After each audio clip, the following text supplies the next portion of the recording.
شيله إهداء من العروسة الهنوف اللحياني إلى أهلها. باسم أهلي ابتدي بالمدايح والجزال، واكتب أبيات القصايد على عز وفخر، وافتخر في مدحهم بالفرح واحلى الليال، واتباها في البيوت الجزايل والشعر. حصريا لدى استوديو شوق الخليج.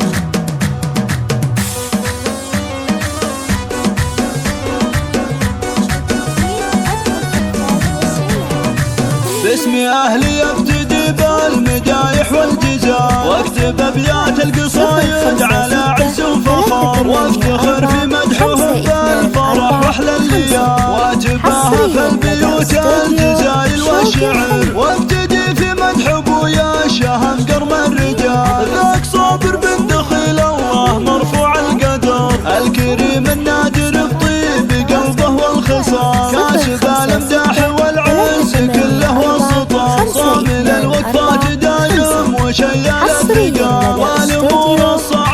والامور الصعبه يحلها سيف الظفر، بالدخيل الله اللي رقى روس الطوال، يا عسى الفردوس بنزال له والمستقر، وامدح اللي طيبها مثل برق الخيال، ذيك حصون امي اغلى الخلائق والبشر، اجوديه بالكرامه عطاياها جزال، طيبها عند من الغيم وزخات المطر، بنت فايز الكفو اللي يفعوله لا تزال، حيه طيبه على عز دايم ينذكر، والعروس اليوم تهدي المدايح والمقال، انغلى الهنوف سمو والحلا تاج الوقار، الهنوف ام العز والطيب عريبة السلام، شيختي اللي اقبلت في ضياها كالقمر، في خواتي زان فرحي وزان الاحتفال، هنا ميرات الاصايل رفيعة القدر، في حنان اخت الكرم والوفا مضرب مثال، العطايا كفها كأنها موج البحر، في سماح الطيب كله له افعال الجزال،